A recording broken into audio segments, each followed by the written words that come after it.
need something. You all right? Yeah, I'm good. How about you? They don't let you out of the office that often. No, I know. I don't know how to act in here. Obviously, a great win for our team and for our program. Really proud of the effort that we gave in the second half. Really proud of our execution down the stretch. Not only did individuals step up and make huge plays, everyone who stepped on the floor, I think, made a winning play for us tonight. And then down the stretch, I thought we really used our teammates very, very well in order to get great shots or get stops that we needed in order to take the lead and then hold on and win the game. Is that indicative? I mean, Belton described the layup that he dished Elijah on that gave you guys the lead and sort of you were able to keep it from there. Is that sort of the play that you're talking about that's indicative of exactly what you were looking for down the stretch? I'd say a lot of the plays. I'd say, Ant Myers' three. Belton got into the lane and was able to kick out for a three. Russell's three. We knew that if Belton would penetrate baseline, that Russell would be able to fill behind and get an open shot, and Russell did what he was supposed to, and Belton made a good read and threw it back to him, and he was able to step in and shoot it. There was a handful of plays down the stretch. Not only stuff we drew up, but then stuff that just became because of effort. Whether Ant Myers getting that loose ball and getting fouled in the lane, that was probably a possession we shouldn't have had. Ant probably had 4 or 5 plays like that, to be honest. A couple offensive rebounds late that we got. Russell got a huge offensive rebound late and a putback that we were in a dead possession. We didn't have good things going on, and all of a sudden Russell swoops out of nowhere, grabs the rebound and lays it in, and it's like, wow, we have life. And so it was some great individual efforts, but total collective team effort in order to take the victory. Coach, safe to say your guys kind of come into a game like this with a little bit of chip on their shoulder. I mean, Belton was saying how he felt like nobody thought they could win this game but them. Yeah, I think it is 2 things. I think, some of the guys that we have within our program, they play with a chip on their shoulder. And I think a lot of times that's usually a pretty good thing because it can help you raise your level of play.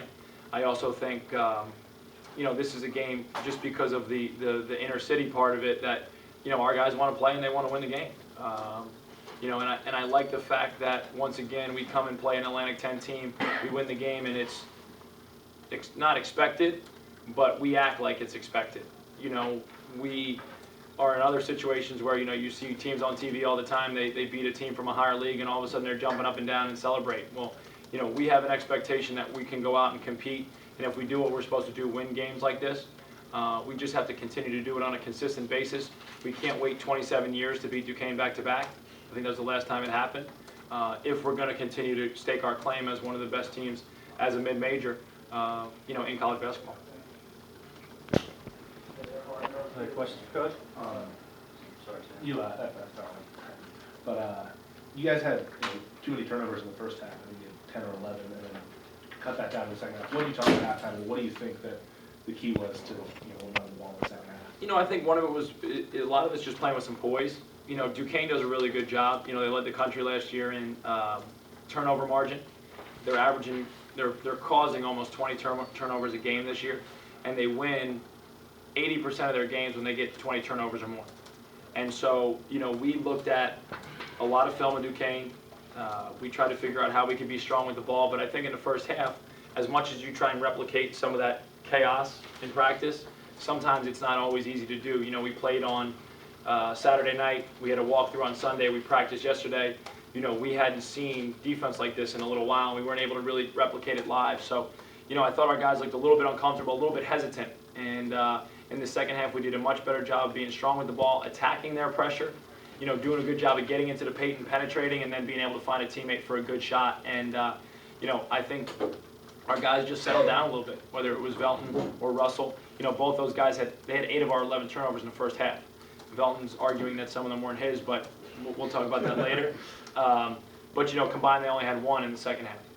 As well, we only had 2 as a team. So, just kind of understanding what you have to do and getting comfortable against that kind of pressure and making good plays for your teammates. I'm sure you're still not happy with his defensive rebounds, but Elijah clearly was the most active that he's been all year. Is he sort of getting into a rhythm a little bit maybe? Is a game like this the type of game where he can shine? Well, I think he should definitely take some confidence from it. And I think we thought, looking at some film, if we did things properly, that we'd be able to get him some touches inside. And if he was strong and, just went to the rim and finished and didn't try and complicate things, that he would be able to finish. For the most part, he did that. You also have to remember that Elijah, missed all the preseason, he missed the first 2 weeks of practice, so maybe he's just a little late getting into the flow of everything. You know, he had a stress fracture, and, you know, riding on the bike and walking through stuff isn't the same as kind of live competition. So he did miss a lot, and hopefully now we can kind of take this, he can continue to have some confidence from this game, and we can continue to progress and grow with his season. Thank you, Coach.